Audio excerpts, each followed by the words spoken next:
Hello dear students, welcome back to your channel target semester. जैसा कि आपको पता है, हमारी एमसीक्यू वाली सीरीज चल रही है जिसमें हम बेसिक सेकेंड सेमेस्टर के जो भी हमारे पास यूनिट है उन सारी एमसीक्यूज को सॉल्व कर रहे हैं। तो आज आपके लिए यहाँ पे जो आपके पास यूनिट है लिक्विड स्टेट, उसके एमसीक्यूज को हम सॉल्व करेंगे। इसके पहले के जितने लिक्विड स्टेट और सॉलिड स्टेट अगर मैं छोड़ दूँ तो सारे ही यूनिट्स के आपको एमसीक्यूज अभी तक मिल गए होंगे। अगर आपने नहीं देखा तो आप उन्हें जाके अच्छे से देख लो। एक बात और मैं कहूँगी कि जो भी मान लो आज मैंने लिक्विड स्टेट का करा रही हूँ, तो इसको देखने से पहले जो भी इसके थ्योरी पोर्शन है उसको कवर कर लो, ताकि जो भी आपके उसके बाद से जो भी आप एमसीक्यू लगाओगे बहुत ही ईजिली हो जाएगा। ठीक है, तो चलिए स्टार्ट करते हैं। इसमें लिक्विड स्टेट में देखते हैं कौन कौन से क्वेश्चन बन सकते हैं आपके। जनरली हमारे सिलेबस में क्या था, हमारे सिलेबस में हमको जो इंटरमोलिकुलर फोर्सेस थे ये देखना था। ठीक है, सॉलिड लिक्विड और गैसेस में एक कंपैरेटिव स्टडी करनी थी, और साथ ही साथ थर्मोग्राफी के बारे में स्टडी करनी थी, लिक्विड सेल के बारे में स्टडी करनी थी, न्यूमेटिक सिमेटिक और कोलेस्ट्रॉल फेज को भी देखना था, और लिक्विड क्रिस्टल डिस्प्ले। ठीक है, ये हमारे पूरे लिक्विड स्टेट में इतने ही टॉपिक्स इन्वॉल्व थे, इसी पे ये क्वेश्चंस हैं जनरली।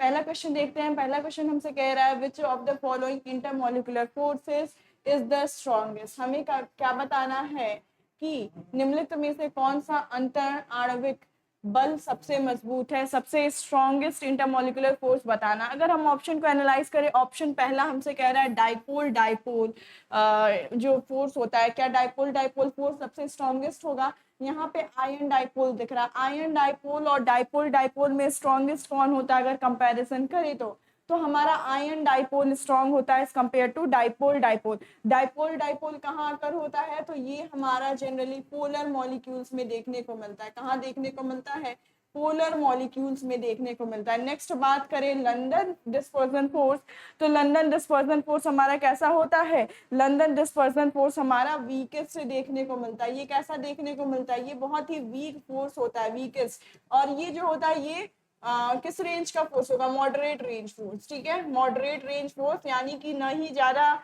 स्ट्रॉन्गर ना ही ज्यादा वीकर। लेकिन यही बात करें लंदन डिस्पर्सन फोर्स की, तो ये आपका एक तरह का वीकेस्ट फोर्स होता है। नेक्स्ट है आपका हाइड्रोजन बॉन्डिंग। हाइड्रोजन बॉन्डिंग में जब हमारा हाइड्रोजन और किसका FON, हाइड्रोजन या तो फ्लोरीन के साथ जुड़ा हो, या तो ऑक्सीजन के साथ जुड़ा हो, या तो नाइट्रोजन के साथ जुड़ा हो, इस केस में हाइड्रोजन बॉन्डिंग बनता है। हाइड्रोजन बॉन्डिंग जो है हमें पता है कि एक type of strong intermolecular force है। लेकिन यहाँ पे आप देख रहे हो क्या, आयन डाइपोल। लेकिन तो क्या होता है कि हाइड्रोजन बॉन्डिंग आयन डाइपोल से वीक होता है, लेकिन डाइपोल डाइपोल के कंपेयर करें तो उससे स्ट्रॉन्ग होगा आपका हाइड्रोजन बॉन्डिंग। नेक्स्ट है आपका आयन डाइपोल, तो आयन डाइपोल यहाँ पे सबसे स्ट्रॉन्गेस्ट फोर्स हो जाएगा, जो कि आयन डाइपोल आपका कहाँ देखने को मिलता है, पोलर सॉरी ये आपका नॉन पोलर में देखने को मिलता है। आयन डाइपोल आपका पोलर मॉलिक्यूल्स में देखने को मिलता है, आयन डाइपोल। ठीक है, तो आपका राइट ऑप्शन आपका ऑप्शन नंबर डी हो जाएगा। आई गेस सभी को क्लियर है। आपका एक चीज देखना, dipole dipole non polar molecule में देखने को मिलता है, और आयन डाइपोल पोलर मॉलिक्यूल में देखने को मिलता है। आई होप सभी को क्लियर है। नेक्स्ट क्वेश्चन की ओर बढ़ते हैं। नेक्स्ट क्वेश्चन कह रहा है हमारा van der Waals force include all the following except. ठीक है, वॉन्डर वॉल फोर्स जो है इनमें से क्या चीजें इंक्लूड करता है किसके अलावा। ठीक है, आपसे वॉन्डर वॉल्स बलों में निम्नलिखित सभी शामिल है, सिवाय कौन सा नहीं शामिल होता है, कौन सा नहीं इंक्लूडेड होता है हमारे वॉन्डर वॉल फोर्सेस में। एक है आपका डाइपोल डाइपोल इंटरेक्शन, नेक्स्ट है लंदन डिस्पर्सन फोर्स, नेक्स्ट है हाइड्रोजन बॉन्डिंग, एंड लास्ट है आयनिक बॉन्डिंग। आपको क्या बताना है कि कौन सा आपका जो है नहीं इंक्लूडेड होता है, एक्सेप्ट बोला है, यानी कि वहां पे आपको क्या बताना है कौन सा नहीं इंक्लूडेड होता है। क्या डाइपोल डाइपोल इंटरेक्शन जो है वॉन्डरवॉल में इंक्लूडेड होता है, डेफिनेटली इंक्लूडेड होता है। लंदन डिस्पर्सन फोर्स भी आपका क्या होता है, डेफिनेटली इंक्लूडेड होता है। हाइड्रोजन बॉन्डिंग भी आपका इंक्लूडेड होता है।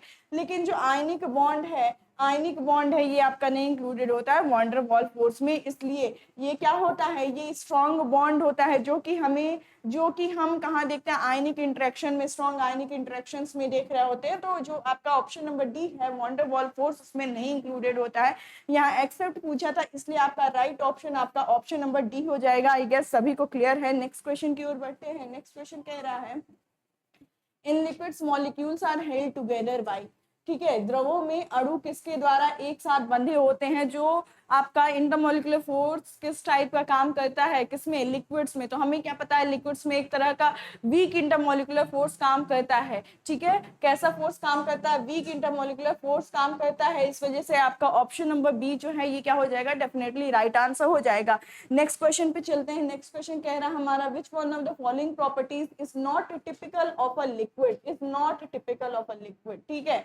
निम्नलिखित में से कौन सा गुण एक द्रव्य का विशिष्ट नहीं है, यानी कि कौन सा लिक्विड से नहीं रिलेटेड है। ऑप्शन देखो, डेफिनिट वॉल्यूम। क्या लिक्विड का जो वॉल्यूम होता है वो तो डेफिनिट होता है ना, ग्लास में रखो तब भी उतना ही होगा, या फिर टब में रख दो तब भी उतना ही होगा, बॉटल में रख दो तब भी उतना ही होगा, यानी कि ये आपकी प्रॉपर्टी है लिक्विड की। नेक्स्ट बोले इनकम्प्रेसिबिलिटी। क्या है इनकम्प्रेसिबिलिटी, यानी कि लिक्विड्स को हम कंप्रेस नहीं कर सकते हैं, लिक्विड्स को क्या हम कंप्रेस नहीं कर सकते हैं, तो जनरली इनकम्प्रेसिबल होते हैं। नेक्स्ट है हाई डिफ्यूजन रेट। क्या लिक्विड्स हाईली डिफ्यूजिबल होते हैं, क्या लिक्विड्स हाईली डिफ्यूजिबल होते हैं, नहीं होते हैं, लिक्विड्स हाईली डिफ्यूजिबल नहीं होते हैं, इसीलिए आपका ऑप्शन नंबर सी जो है सही हो जाएगा। डिफ्यूजन का क्या मतलब है, जैसे सबसे हाईली डिफ्यूजिबल कौन होता है, हमारे गैसेस हाईली डिफ्यूजिबल होते हैं। डिफ्यूजिबल कहने का मतलब है कि यहाँ पे अगर मैं कोई परफ्यूम ले लूँ, उसको स्प्रे करूँ, तो क्या होगा, वो गैस के फॉर्म में है, वो पूरे गैसेस की वजह से एयर के थ्रू क्या हो जाएगा, डिफ्यूज हो जाएगा, higher concentration towards lower concentration move कर जाएगा।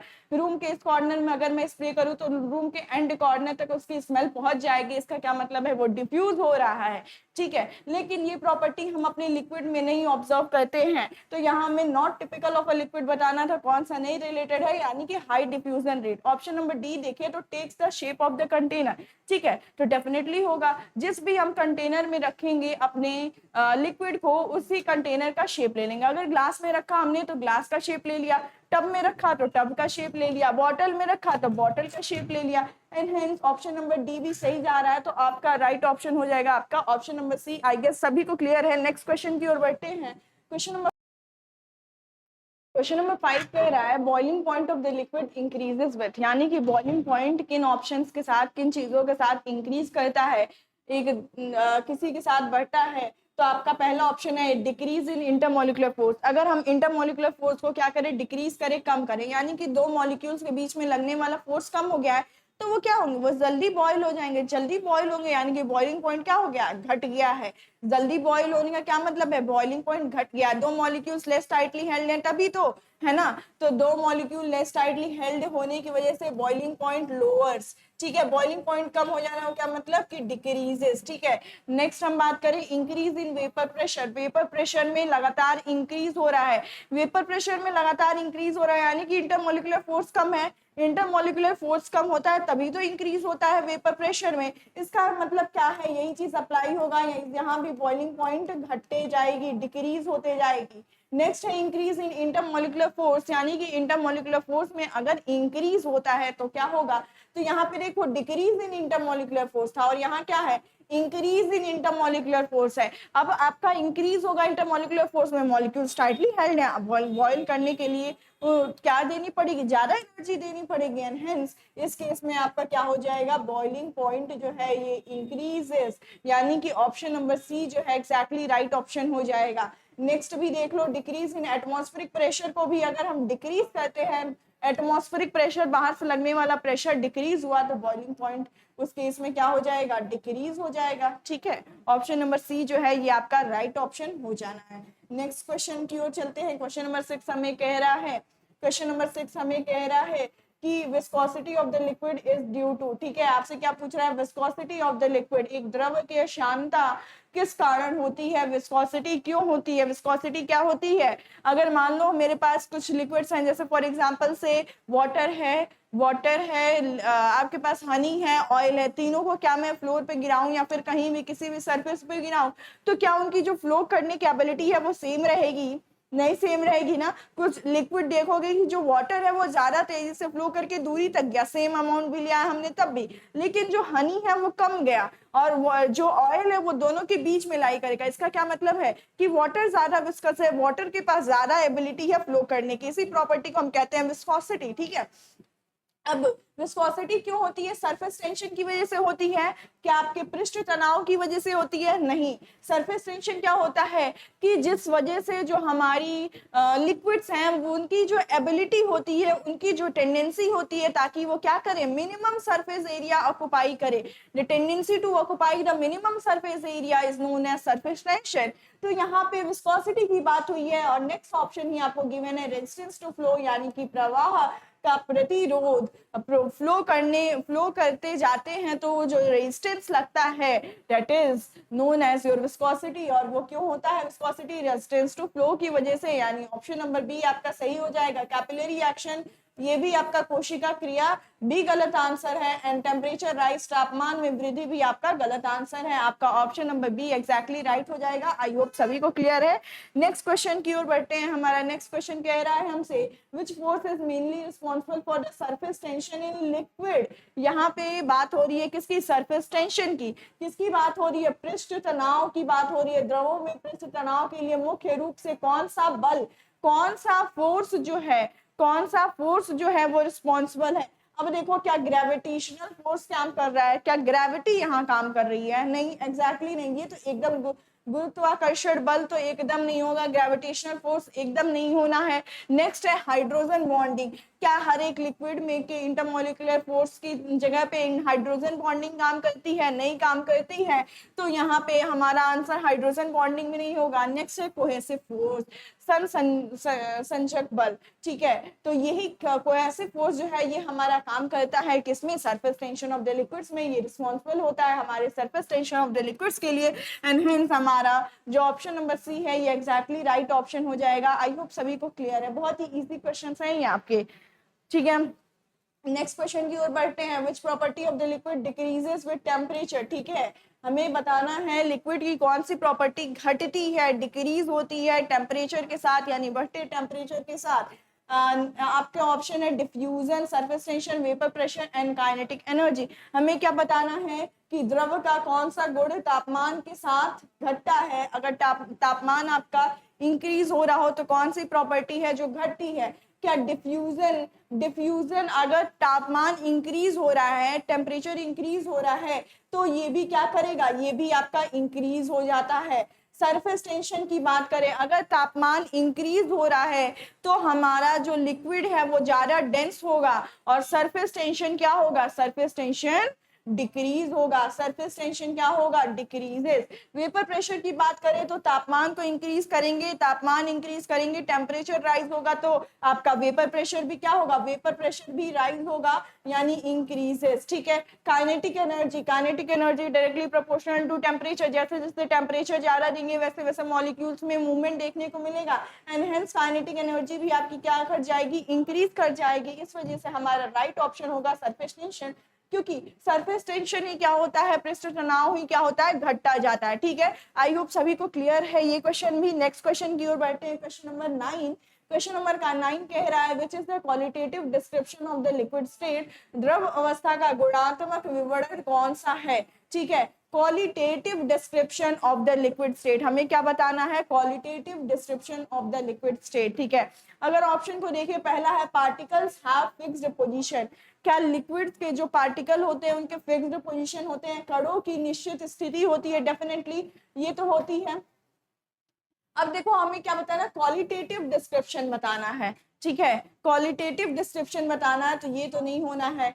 अब नेक्स्ट है particles are far apart and free moving, यानी कि जो पार्टिकल्स हैं हमारे वो कैसे हैं? वो हमारे दूर दूर हैं और फ्री मूविंग है, तो ये भी नहीं होना है। फ्रीली मूव नहीं करते हैं, गैसेस नहीं है। और फिर particles are close but in fixed position, ये डेफिनेटली सही हो जाएगा। हमारे पार्टिकल्स पास हैं और फिक्स्ड पोजीशन में हैं। ठीक है, मोबाइल है तो मोबाइल आपका option number see that is कण पास है लेकिन निश्चित स्थिति में नहीं है। ठीक है, कण पास है, हमारे पार्टिकल्स क्लोज हैं लेकिन उनकी पोजीशन में कोई फिक्स नहीं है। ठीक है, तो ऑप्शन नंबर सी हमारा राइट हो जाएगा। पार्टिकल्स हैव नो इंटरेक्शन, क्या ये सही है? पार्टिकल्स के बीच में कोई इंटरेक्शन नहीं होता है। लिक्विड का जो इंटरेक्शन है आपके सॉलिड से कम होता है लेकिन गैसेस से ज्यादा होता है, लेकिन इंटरेक्शन होता है। तो यहाँ पे आपका ऑप्शन नंबर सी जो है एग्जैक्टली राइट ऑप्शन हो जाएगा। नेक्स्ट क्वेश्चन की ओर बढ़ते हैं। Question number 10, which statement is true about liquids compare to solid? कौन सा स्टेटमेंट आपका इनमें से सही है लिक्विड्स के बारे में compare to solids? Liquid have higher density, क्या लिक्विड की हायर डेंसिटी होती है सॉलिड्स की तुलना में? किसकी डेंसिटी ज्यादा होती है? तो मैम सॉलिड का डेंसिटी ज्यादा होता है एज कंपेयर टू लिक्विड। द्रवों का घनत्व अधिक होता है, गलत बात है ना, सॉलिड से कम होता है इसका घनत्व density. Liquids have rigid structure, क्या लिक्विड्स का एक रिजिड स्ट्रक्चर होता है? क्या लिक्विड्स का एक कठोर संरचना होती है? नहीं होती है, वो तो जिस कंटेनर में हमने रखा उसका शेप ऑक्युपाई कर लेते हैं, तो ये भी आपका क्या हो जाएगा? गलत हो जाएगा। हालांकि जो रिजिड स्ट्रक्चर होता है ये किसका होता है? सॉलिड्स का होता है, ठीक है। Liquids flow and take the shape of the container, ठीक है, ये तो सही दिख रहा है। Liquids flow and take the shape of the container, द्रव्य बहते हैं और पात्र का आकार लेते हैं, एक्जैक्टली सही है। ऑप्शन नंबर सी क्या हो जाएगा? आपका सही ऑप्शन हो जाएगा। ऑप्शन नंबर सी जो है आपका सही ऑप्शन हो जाएगा। नेक्स्ट है, liquids have fixed position of molecules, तो अभी हमने क्या देखा, उनके मॉलिक्यूल्स का फिक्स्ड पोजीशन नहीं होता है, इसलिए option number C exactly right हो जाएगा। ओके, बढ़ते हैं अपने नेक्स्ट क्वेश्चन की ओर। नेक्स्ट क्वेश्चन हमारा कह रहा है कि structural difference between solid, liquid and gases. अब देखो यहाँ से जो क्वेश्चन है वो आपके next topic structural difference between solid, liquid and gases, ठोस, द्रव और गैसों के बीच संरचना में अंतर, ये भी टॉपिक आपके सिलेबस में था। इसके क्वेश्चंस आपको नेक्स्ट 10 क्वेश्चंस देखने को मिलेंगे। देखो क्या कह रहा है, which state of a matter has no definite volume and shape, यानी कि आपका वॉल्यूम, डेफिनेट वॉल्यूम भी नहीं है और डेफिनेट शेप भी नहीं है। तो ये आपने अगर लेक्चर 1 भी किया होगा मेरा लिक्विड स्टेट का, तो भी बता ले जाओगे कि किसका जो है कोई डेफिनेट वॉल्यूम नहीं होता है, डेफिनेट शेप नहीं होता है। हमें क्या पता है, सॉलिड का जो है डेफिनेट शेप होता है, डेफिनेट वॉल्यूम होता है, आपका लिक्विड का भी डेफिनेट वॉल्यूम होता है, डेफिनेट शेप नहीं होता है, ठीक है। यहाँ पे दोनों चीज पूछा है, no definite volume, no definite volume and shape, दोनों ही चीजें नहीं होनी चाहिए। तो गैस जो होता है इसका नहीं डेफिनेट वॉल्यूम होता है, नहीं डेफिनेट शेप होता है। जिस भी कंटेनर में रखा उसका शेप ले लिया और जितना जगह दिया उतना जगह में फैल गया, इसलिए आपका ऑप्शन नंबर सी जो है यहाँ पे ऑप्शन नंबर सी आपका राइट ऑप्शन हो जाएगा। आगे बढ़िए, आगे क्वेश्चन कह रहा है, which state of matter is characterized by strong intermolecular force and a fixed shape। ठीक है, कौन सा स्टेट ऑफ मैटर जो है उसकी कैरेक्टराइजेशन किस वजह से होती है? Strong intermolecular force and fixed shape. कहाँ पे हमें पदार्थ में किस अवस्था में विशेषता, मजबूत अंतर आणविक बल और एक निश्चित आकार, हमको क्या बताना है? स्ट्रॉन्ग इंटरमोलिकुलर फोर्स होना चाहिए और साथ में एक फिक्स्ड शेप होना चाहिए। आपका क्या होना चाहिए? स्ट्रॉन्ग इंटरमोलिकुलर फोर्स और फिक्स्ड शेप। क्या लिक्विड में स्ट्रॉन्ग इंटरमोलिकुलर फोर्स होता है? नहीं, वीक इंटरमोलिकुलर फोर्स होता है, यानी लिक्विड नहीं होगा। फिक्स्ड शेप भी नहीं होता है लिक्विड्स में। गैसेस में क्या होते हैं? बहुत ही वीक, उसमें तो इंटरमोलिकुलर फोर्स एकदम ना बराबर और साथ में आपका फिक्स्ड शेप भी नहीं होता है, यानी कि सॉलिड ही होगा, है ना। ऑप्शन नंबर ए जो है, ऑप्शन नंबर ए आपका एग्जैक्टली राइट ऑप्शन हो जाएगा। नेक्स्ट क्वेश्चन की ओर बढ़ते हैं। क्वेश्चन नंबर 13 कह रहा है, the density of gas is generally. Question किसके बारे में? Density of the gas. हमें क्या पता है, अगर हम डेंसिटी, गैस के डेंसिटी की बात करें तो सबसे कम डेंसिटी किसकी होती है? गैसेस की होती है, फिर आपका लिक्विड आता है और फिर सबसे ज्यादा आपका सॉलिड आता है, ठीक है। तो आई होप सभी को इतनी बातें पता थी। तो ये क्या होगा, देखो हाइयर देन सॉलिड्स, ये तो गलत है, ठोसों से अधिक नहीं होती है इसकी डेंसिटी, और इक्वल टू लिक्विड्स, लिक्विड्स के बराबर भी नहीं होती है इसकी density. Lower than that of solids and liquid, ठोसों और द्रवों से कम होती है, यानी कि सॉलिड्स एंड लिक्विड से कम होती है, इसलिए आपका ऑप्शन नंबर सी जो हो जाएगा, option number C exactly right answer हो जाएगा। Highest among all states, highest होती है, सबसे लोएस्ट होती है, ठीक है। तो ऑप्शन नंबर सी आपका राइट ऑप्शन हो जाएगा। क्वेश्चन नंबर 14 पे आते हैं। क्वेश्चन नंबर 14 कह रहा है, which state has the highest compressibility.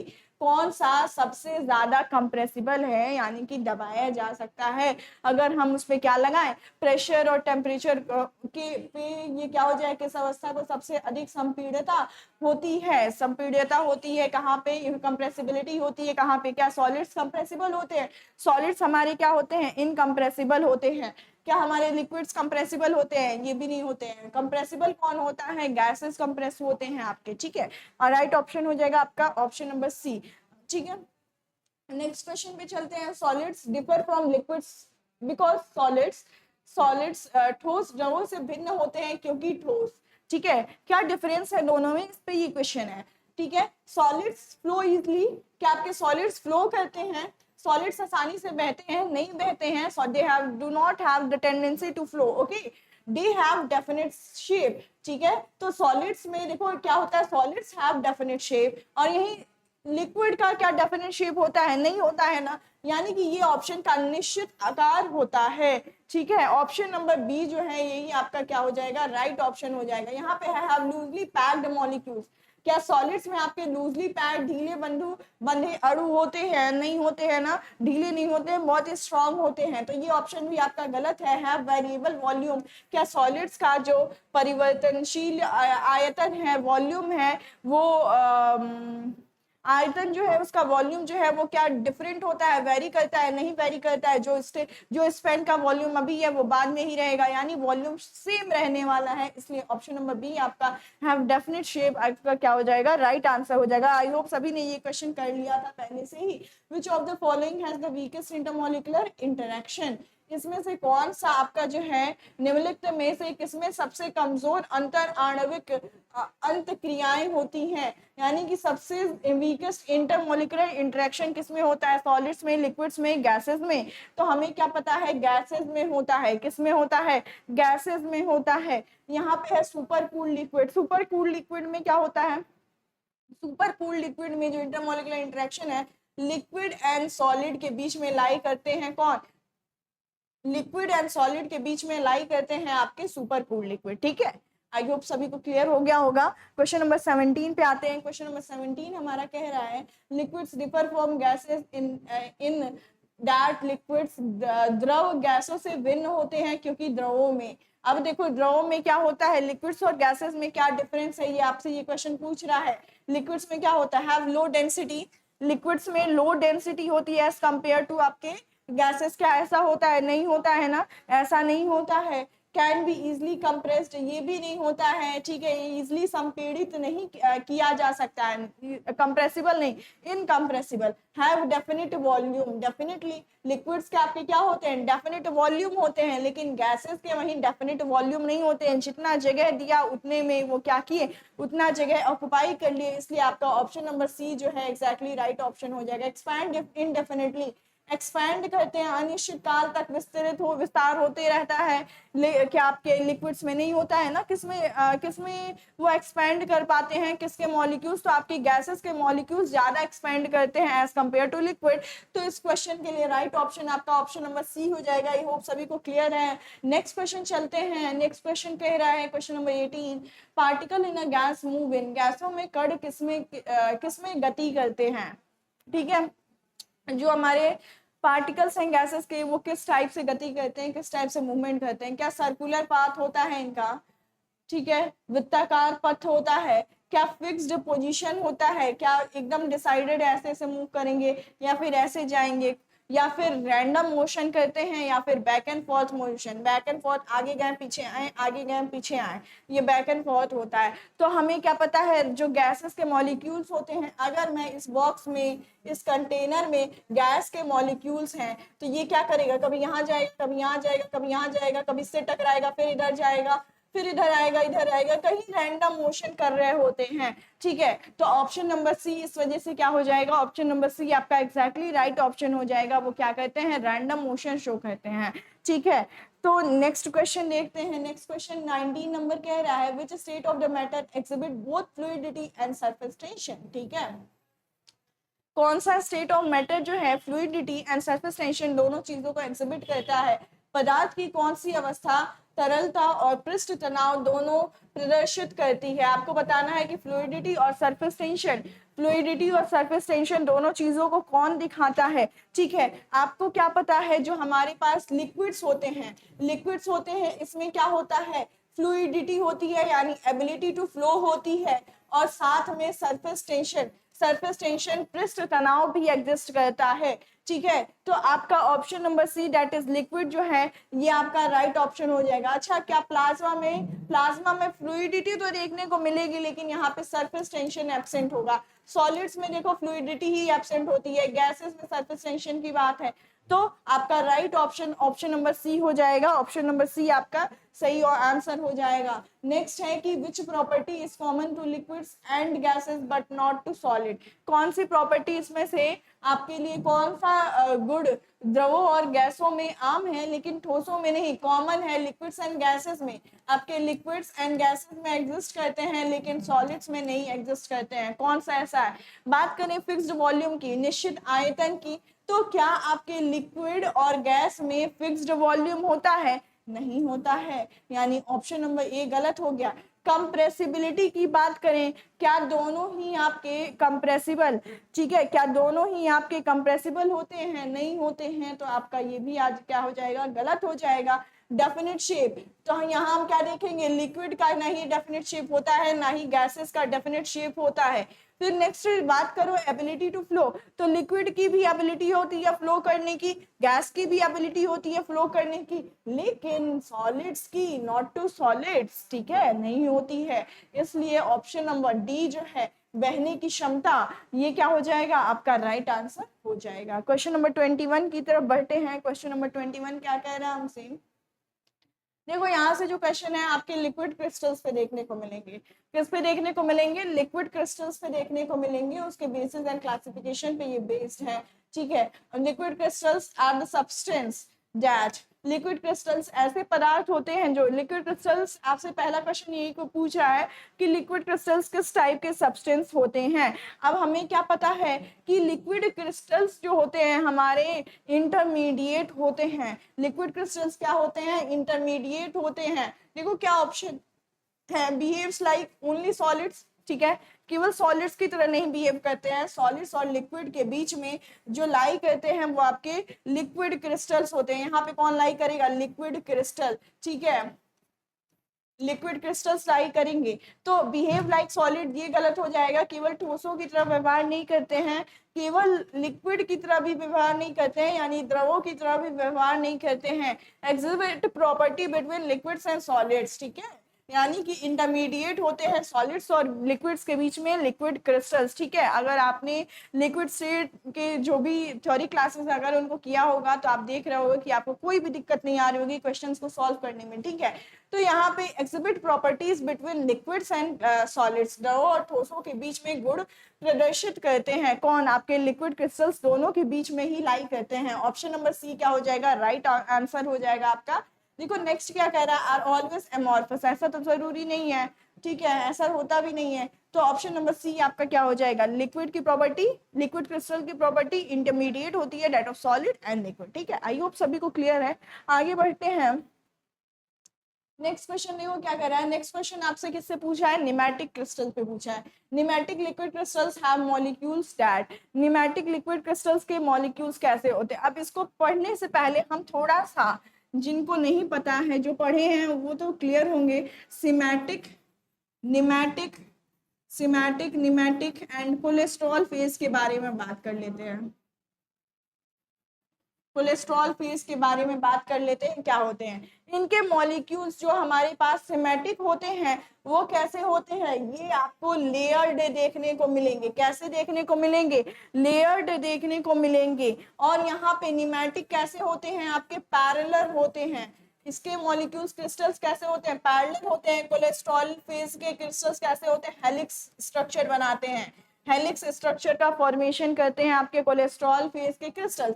ठीक है, तो ये आपके क्या कहते हैं? कोलेस्ट्रॉल होते हैं। ठीक है, अब बात करें कि ये पैरेलल सिर्फ ओरिएंटेशन ऑर्डर के लिए है। किसके लिए है? Only orientation, only orientation order.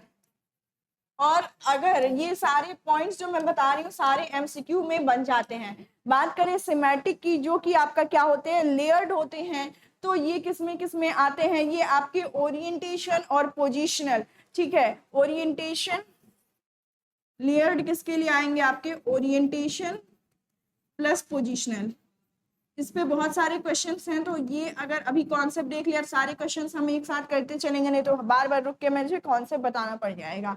यही देख लो, तो ये आपके लेयर्ड हुए, ये आपके पैरेलल हुए, इनका कैसा स्ट्रक्चर हुआ, हेलिक्स। ये लेयर्ड ओरिएंटेशन एंड पोजीशन दोनों पे होते हैं, ये सिर्फ और सिर्फ किस पे, ओरिएंटेशनल ऑर्डर पे इनका होता है। किस पे, सिर्फ और सिर्फ ओरिएंटेशनल ऑर्डर पे होता है। अब ये प्रेजेंट कैसे होते हैं, तो देखो ये क्या है आपके, ये सिमेट्रिक क्रिस्टल है, एक के ऊपर एक आपका क्या हो रहा है, लेयर्ड लेयरिंग दिखने को मिल रहा है। तो ये आपका क्या है, ये सिमेट्रिक क्रिस्टल होता है। ऐसे ही चला जाएगा, ऐसे ही आपको लेयरिंग आगे भी देखने को मिल जाएगी। एक के ऊपर हम क्या देख रहे हैं, लेयरिंग देखने को मिल रही है ना, एक के ऊपर एक स्टैक्ड हो रहे हैं। ये क्या है आपके, ये सिमेट्रिक क्रिस्टल है। बात करें निमेटिक की, तो देख लो निमेटिक कैसा होता है।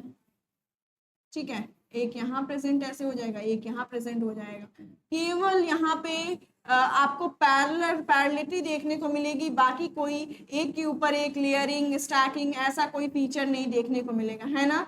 ऐसा कुछ हमें नहीं देखने को मिल रहा है। ये हमारे क्या हो गए, ये हमारे क्या कहते हैं, निमेटिक क्रिस्टल हो गए। बात करें कोलेस्ट्रॉल फेस की, तो ये आपके कैसे होते हैं, हेलिक्स क्या कहते हैं, हेलिक्स स्ट्रक्चर का फॉर्मेशन करते हैं। इनका एक लेयर ऐसे गया, एक लेयर ऐसे गया, तो एक लेयर कुछ ऐसे जा रहा है, या फिर एक लेयर ऐसे जा रहा है। ठीक है, एक हेलिक्स स्ट्रक्चर फॉर्म करते हैं, डिफरेंट डिफरेंट यहाँ पे फेजेस होंगे। तो ये हुआ symmetric, pneumatic and cholesterol phase. I hope सभी को क्लियर हो गया होगा। ठीक है, अब देखो क्वेश्चन पे आते हैं, pneumatic liquid crystals have molecules that. ठीक है, अब देखो इसको देखने के बाद अब क्वेश्चन पे आओ। हमसे क्वेश्चन निमेटिक के बारे में पूछ रहा है। क्वेश्चन किसके बारे में पूछ रहा है, निमेटिक के बारे में पूछ रहा है। तो यहाँ पे देखिए, तो देखो क्या है, निमेटिक हमारे सिर्फ पैरेलल होते हैं। निमेटिक कैसे होते हैं, पैरेलल होते हैं। ऑप्शन देखो, आर रैंडमली ओरिएंटेड, रैंडम तो ओरिएंटेशन नहीं है positional and orientational order. Positional and orientational order किसमें होता है, सिमेट्रिक लिक्विड क्रिस्टल में होता है। और are parallel without positional order. ठीक है, तो सिर्फ देखो आपका क्या है, ओरिएंटेशन ऑर्डर निमेटिक में सिमिलर है, और ये क्या होते हैं, ये पैरेलल होते हैं। ठीक है, इसलिए ऑप्शन नंबर सी क्या हो जाएगा आपका, ऑप्शन नंबर सी जो है राइट ऑप्शन हो जाएगा। अगर निमेटिक नहीं होके सिमेट्रिक रहता तो ऑप्शन नंबर बी आपका सही होता है। ठीक है, आई होप सभी को क्लियर है। आगे बढ़ते हैं, क्वेश्चन नंबर 23 कह रहा है, which phase shows both positional and orientational order in liquid crystal. both positional and orientational order in liquid crystal कौन शो किया, सिमेटिक शो किया। कौन शो किया, smectic, nematic, cholesteric, smectic and isotropic. कौन show करता है आपका, सिमेटिक शो करता है। हालांकि आपके पास आइसोट्रॉपिक आपके सिलेबस में नहीं था, आपको सिर्फ निमेटिक, कोलेस्ट्रॉलिक और सिमेटिक आपके सिलेबस में है। तो कोई भी आइसोट्रॉपिक वाला आंसर ऑप्शन दिखेगा उसको तो क्रॉस ही कर लेना पहले। ठीक है, नेक्स्ट है cholesteric phase is variant of which type of liquid crystal. जो हमारे पास कोलेस्ट्रॉलिक फेज है वो किसका वेरिएंट होता है, जो हमारे पास कोलेस्ट्रॉलिक फेज है वो किसका वेरिएंट होता है। तो यहाँ पे कोलेस्ट्रॉलिक फेज जो है, ये कोलेस्ट्रॉलिक फेज किसका वेरिएंट होता है, निमेटिक का वेरिएंट होता है। किसका वेरिएंट होता है, निमेटिक का वेरिएंट होता है। ठीक है, किसका वेरिएंट होता है, निमेटिक का वेरिएंट होता है। ऑप्शन नंबर ए जो है ये आपका राइट ऑप्शन हो जाएगा। क्वेश्चन नंबर 25 पे चलते हैं। Which one of the following is not a type of liquid crystal phase. कौन सा इसमें से लिक्विड क्रिस्टल का फेज नहीं है, कौन सा लिक्विड क्रिस्टल फेज का टाइप नहीं है। तो निमेटिक, कोलेस्ट्रॉलिक और सिमेटिक ये तीनों ही लिक्विड क्रिस्टल्स के फेज ऐसे हैं, और यहाँ पे आइसोट्रॉपिक जो है ये इसका फेज नहीं होता है। आपका option number D right answer हो जाएगा। नेक्स्ट क्वेश्चन देखो, which application is most commonly associated with liquid crystals. ठीक है, कौन सा अनुप्रयोग सबसे अधिक लिक्विड क्रिस्टल से जुड़ा है। यहाँ पे मैंने बताया था इस क्वेश्चन को, लिक्विड क्रिस्टल के भी उपयोग बताए थे, थर्मोग्राफी के भी उपयोग बताए थे, उन दोनों के क्वेश्चन होंगे। क्या हम स्पेक्ट्रोस्कोपी में लिक्विड क्रिस्टल्स का यूज करते हैं। यहाँ पे है डिस्प्ले स्क्रीन, तो डेफिनेटली लिक्विड क्रिस्टल्स, एलसीडीज का लिक्विड क्रिस्टल्स डिस्प्ले होते हैं, तो उसमें क्या किसका यूज होता है, लिक्विड क्रिस्टल्स का उपयोग होता है। इसलिए आपका डिस्प्ले स्क्रीन जो है ऑप्शन नंबर बी जो है एग्जैक्टली राइट ऑप्शन हो जाएगा। ठीक है, बढ़ते हैं नेक्स्ट क्वेश्चन पे। 27 नंबर कह रहा है the molecules in cholesteric crystals are arrange. जो हमारे मॉलिक्यूल्स होते हैं कोलेस्ट्रॉलिक लिक्विड क्रिस्टल्स में, वो कैसे कोलेस्ट्रॉलिक लिक्विड क्रिस्टल में अणु व्यवस्थित होते हैं, किस वे में वे अरेंज होते हैं, रैंडमली होते हैं, नहीं होते हैं।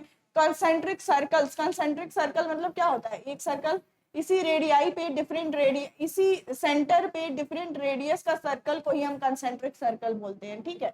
तो ऐसे भी नहीं अरेंज होते हैं। फिर है हेलिकल स्ट्रक्चर। तो अभी मैंने जब मैंने कॉन्सेप्ट बताया तो हम भी बताया आपको कि जो हमारे कोलेस्ट्रॉलिक फेज होते हैं वो हेलिकल स्ट्रक्चर में प्रेजेंट होते हैं। ऑप्शन नंबर सी आपका सही हो जाएगा।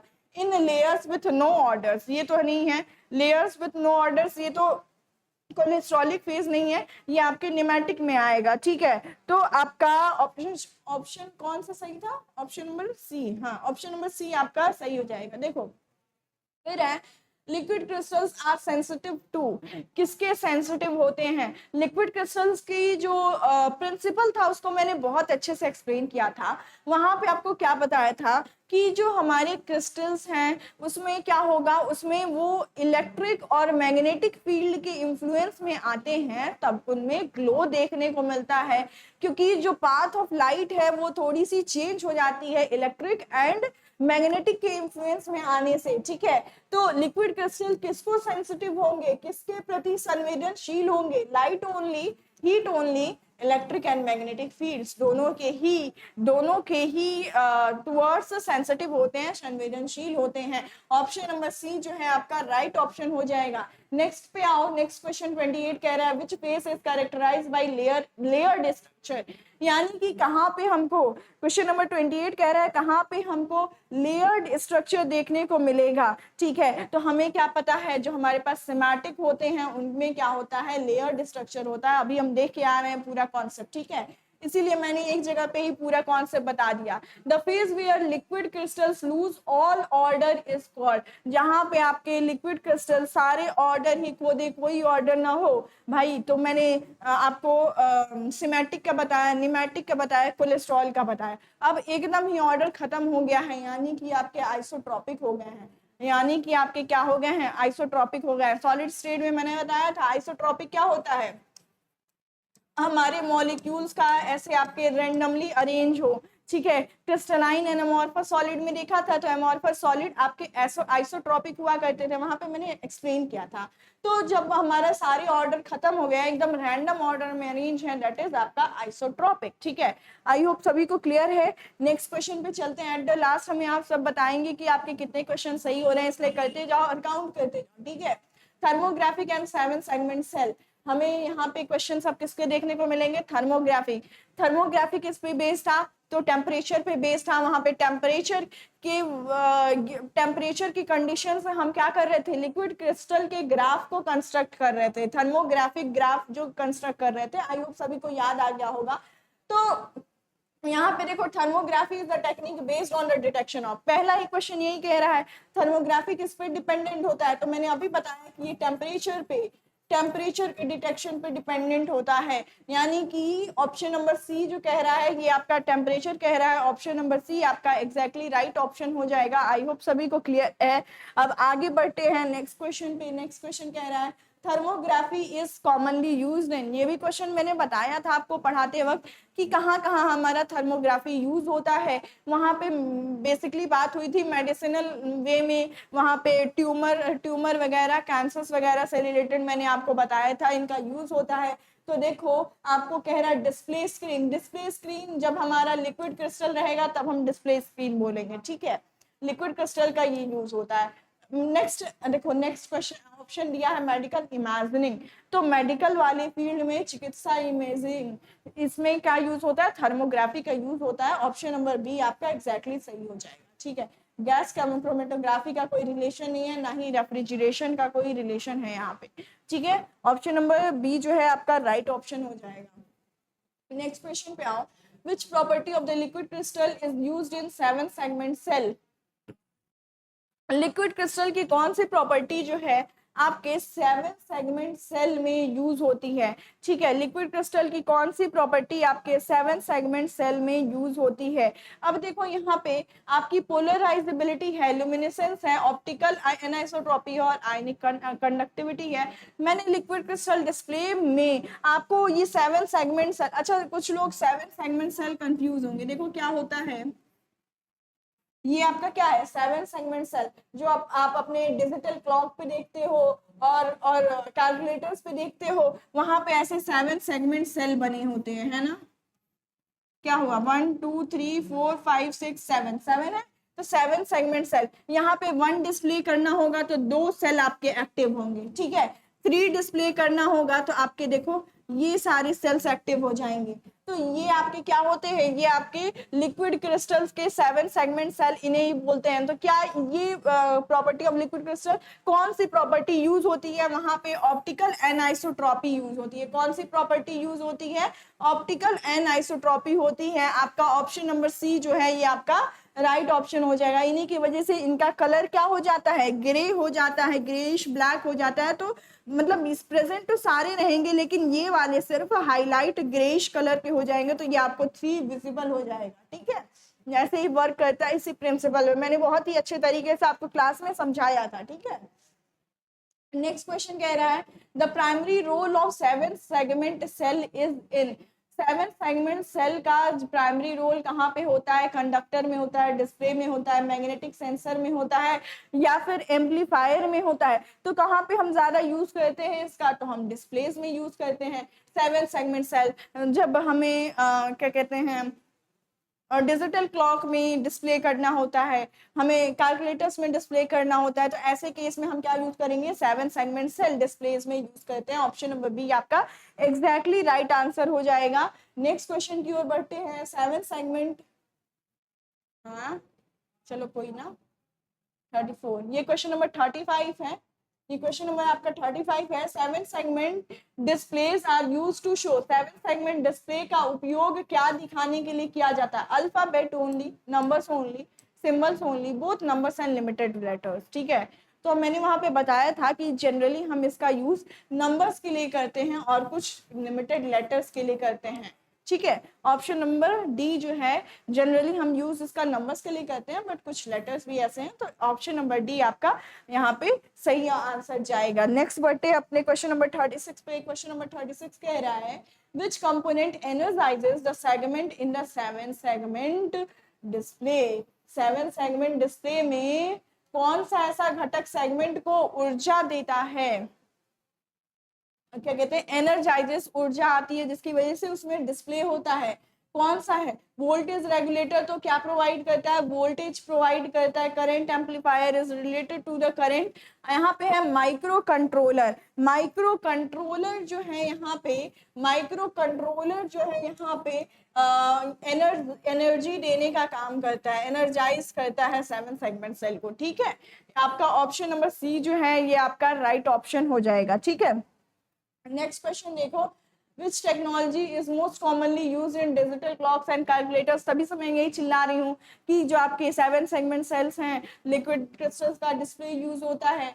तो आपका यही सारे डिजिटल क्लॉक्स हो गए, कैलकुलेटर्स इसके बेस्ट एग्जांपल होते हैं। तो हम लिक्विड क्रिस्टल्स का यूज करते हैं विथ 7 सेगमेंट सेल्स। ठीक है, तो यहाँ पे OLED है, OLED नहीं, OLED डिस्प्ले वो भी एक टाइप के होते हैं। CRT जो आपके पुराने कंप्यूटर्स में डिस्प्ले यूज हुआ करते थे वो आपके CRT बेस्ड होते हैं।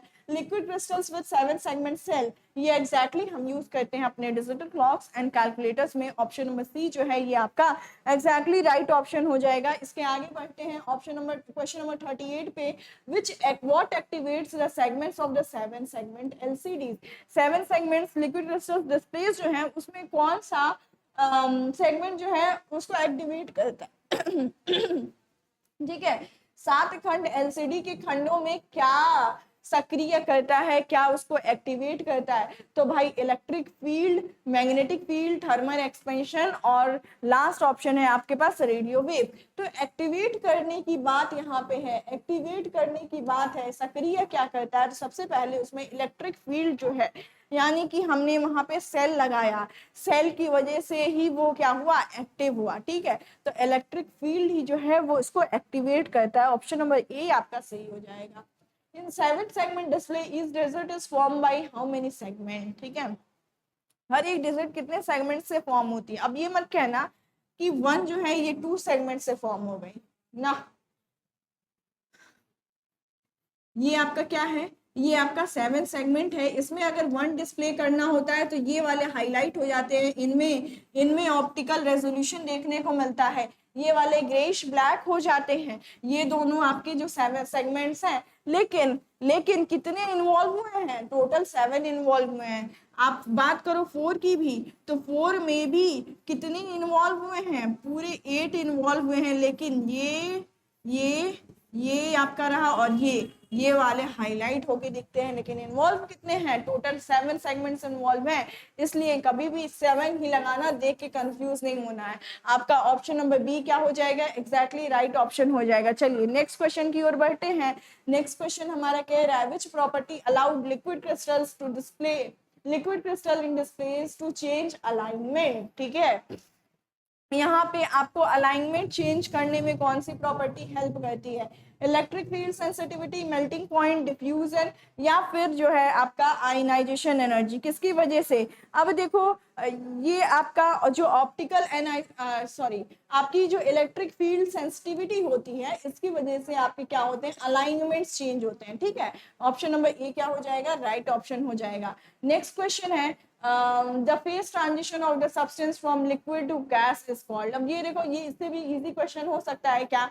इससे भी इजी क्वेश्चन हो सकता है क्या? ये क्वेश्चन मुझे कमेंट करके सब लोग बताओ। ठीक है, नेक्स्ट क्वेश्चन देखो, capillary rise in liquids is due to. हमारे कैपिलरी ट्यूब्स में, जो पतली सी कैपिलरी ट्यूब्स होती हैं, उसमें राइज क्यों देखने को मिलता है? द्रवों में केशिका वृद्धि किस कारण होती है? किसकी वजह से कैपिलरी में हमें राइज देखने को मिलता है? तो यहाँ पे क्या हो जाएगा? पृष्ठ तनाव। किसकी वजह से कैपिलरी में राइज होता है? सरफेस टेंशन की वजह से। आपका ऑप्शन नंबर बी जो है, पृष्ठ तनाव जो है, ये आपका राइट ऑप्शन हो जाएगा। नेक्स्ट क्वेश्चन, क्वेश्चन नंबर 43 पे आते हैं। Which of these is not a property of ideal liquid? कोई भी आइडल लिक्विड हो, इनमें से कौन सा आदर्श द्रव का गुण नहीं है? पहला है हमारे पास असंपीड्यता, यानी कि इनकम्प्रेसिबिलिटी। क्या? तो इनकम्प्रेसिबिलिटी क्या हो जाएगा? इनकम्प्रेसिबिलिटी तो ठीक है। नेक्स्ट है आपके पास डेफिनिट वॉल्यूम, और फिर है इनफाइनाइट विस्कोसिटी। अब कोई आपके पास आइडल लिक्विड है, तो आइडल लिक्विड्स की जो विस्कोसिटी है वो इनफाइनाइट तो नहीं देखने को मिलेगी, इसलिए आपका ऑप्शन ये प्रॉपर्टी नहीं होती है। ऑप्शन नंबर सी आपका राइट ऑप्शन हो जाएगा। नेक्स्ट आगे बढ़ते हैं। Which instrument can measure the surface tension? ठीक है, हमें क्या पता बताना है कि कौन सा आपका इंस्ट्रूमेंट जो है सरफेस टेंशन को मेजर कर सकता है। ठीक है, तो यहाँ पे आपको क्या गिवन है? थर्मोमीटर। थर्मोमीटर से हम क्या मेजर करते हैं? टेम्परेचर मेजर करते हैं। मोनोमीटर भी नहीं होगा। ड्रॉप वेट मेथड आप जनरली देखे होगा, सरफेस टेंशन वहां पे फॉर्मूला डिराइव करते हैं गामा के टर्म्स में, तो आपका ड्रॉप वेट मेथड होगा, जिसकी हेल्प से हम सरफेस टेंशन को डिराइव करते हैं। ऑप्शन नंबर सी आपका एग्जैक्टली राइट ऑप्शन हो जाएगा। नेक्स्ट देखो, विच of the following increases with intermolecular force? कौन सा इसमें से आपका क्या होता है? इंक्रीज होता है जैसे जैसे इंटरमोलिकुलर फोर्स इंक्रीज होता है। तो पहला दूसरा क्वेश्चन ही हमने किया था कि जब हमारा इंटरमोलिकुलर फोर्स इंक्रीज होता है, यानी कि दोनों में जो उसकी फोर्स लगने की कैपेसिटी है ज्यादा होती है, तो बॉइलिंग पॉइंट भी क्या कर जाता है? इंक्रीज कर जाता है। ठीक है, vapour pressure, intermolecular force increase हुआ तो वेपर प्रेशर डिक्रीज हो जाएगा, कंप्रेसिबिलिटी भी डिक्रीज हो जाएगी, एंड डिफ्यूजन भी डिक्रीज हो जाएगा। इंक्रीज क्या होगा? बॉइलिंग पॉइंट इंक्रीज होगा। आई होप सभी को क्लियर होगा। नेक्स्ट आगे बढ़ते हैं। In a display liquid crystal molecules align based on. Liquid crystals के जो मॉलिक्यूल्स अलाइन होते हैं वो किस पे बेस्ड होते हैं? तो हमारी क्या कहते हैं, एक डिस्प्ले में लिक्विड क्रिस्टल अणु किस पर संरेखित होते हैं, अलाइनमेंट जो होता है वो किस पे बेस्ड होता है, यही हमारा क्वेश्चन है। ठीक है, तो ये बार बार मैं बता रही हूँ, ये किस पे डिपेंड करता है, आपका इलेक्ट्रिक फील्ड पे ये डिपेंड करता है। किस पे डिपेंड कर रहा होता है, इलेक्ट्रिक फील्ड पे डिपेंड करता है। नेक्स्ट देखो, semantic liquid crystal differ from the pneumatic in having, ठीक है, सिमेटिक लिक्विड क्रिस्टल्स किससे डिफर करते हैं, न्यूमेटिक से डिफर करते हैं। क्यों, क्योंकि उसमें क्या डिफरेंस हो जाता है, देखो यहाँ पे सिमेटिक में ओरिएंटेशन एंड पोजीशन, और यहाँ पे वो ओरिएंटेशनल ऑर्डर सेम रहता है। तो सिर्फ क्या डिफरेंस आता है, पोजिशनल में। ठीक है, सिर्फ क्या डिफरेंस आया, पोजिशनल में। ठीक है, आ गया, ठीक है। तो यहाँ पे सिमेटिक और न्यूमेटिक कैसे डिफर करता है, ये हमारे पास क्वेश्चन था। ठीक है, तो पोजिशनल एंड ओरिएंटेशनल ऑर्डर यहाँ पे हम सही लगाएंगे, क्योंकि यहाँ पे सिर्फ ओरिएंटेशनल दिया है, इसलिए हम पोजिशनल एंड ओरिएंटेशनल ऑर्डर पे जाएंगे, ऑप्शन नंबर बी। ठीक है, नेक्स्ट क्वेश्चन देखते हैं, the refractive index of the liquid crystal changes with, जो हमारे लिक्विड क्रिस्टल्स हैं उसके रिफ्रैक्टिव इंडेक्स किसके साथ चेंज होंगे। तो हीट की वजह से तो रिफ्रैक्टिव इंडेक्स नहीं चेंज होता है, मैग्नेटिक फील्ड की वजह से भी नहीं, इलेक्ट्रिक फील्ड की वजह से नहीं। हमसे क्या पूछ रहा है, क्या कहते हैं, रिफ्रैक्टिव इंडेक्स पूछ रहा है लिक्विड क्रिस्टल्स में। रिफ्रैक्टिव इंडेक्स, रिफ्रैक्टिव इंडेक्स आपका direction of line and alignment की वजह से आपका रिफ्रैक्टिव इंडेक्स में चेंजेस देखने को मिलता है। ऑप्शन नंबर डी जो है यहाँ पे आपका सही ऑप्शन हो जाएगा। 49 नंबर कह रहा है, which state of matter has the highest entropy. आपको यहाँ पे एंट्रोपी की बात की है, किसकी एंट्रोपी हाईएस्ट होती है, तो सॉलिड की एंट्रोपी कम होती है, लिक्विड की एंट्रोपी कम होती है, गैसेस की जो एंट्रोपी देखने को मिलती है वो ज्यादा देखने को मिलती है। ठीक है, हाईएस्ट एंट्रोपी पूछा था, ऑप्शन नंबर सी जो है ये राइट ऑप्शन हो जाएगा। नेक्स्ट क्वेश्चन है, विच of the following is a real world use of liquid crystal. ठीक है, कौन सा निम्नलिखित में से कौन सा लिक्विड क्रिस्टल का वास्तविक दुनिया में उपयोग है। वास्तविक दुनिया में उपयोग, एक्सरे डिफ्रैक्शन में हम क्या लिक्विड क्रिस्टल्स का यूज करते हैं, नहीं करते हैं। इंफ्रारेड सेंसर्स का यूज करते हैं, नहीं करते हैं। LCD television liquid crystal display, नाम से ही पता लग रहा है, ये तो बहुत इजी क्वेश्चन है। Battery electrolyte, so liquid crystal display, यानी कि ऑप्शन नंबर सी जो है ये एग्जैक्टली आपका राइट आंसर बन जाना है। ठीक है, तो आई होप आपको क्लास बहुत अच्छी लगी होगी। इतने क्वेश्चंस हैं आपके पास लिक्विड स्टेट से, और अगर आप इतने क्वेश्चंस में से अप्रोक्स 40 क्वेश्चंस 50 थे टोटल हमारे पास, 35 प्लस भी सही करते हो तो आप सही डायरेक्शन में जा रहे हो, और थोड़ी सी मेहनत करो तो आप अपने एग्जाम्स में बहुत अच्छा स्कोर कर लो जाओगे। ठीक है, आई होप आपको ये वीडियो बहुत ही यूजफुल लगी होगी। बचे हुए चैप्टर्स यानी कि सॉलिड स्टेट के भी एमसीक्यूज आपको बहुत ही जल्द देखने को मिलेंगे। तब तक के लिए थैंक यू सो मच।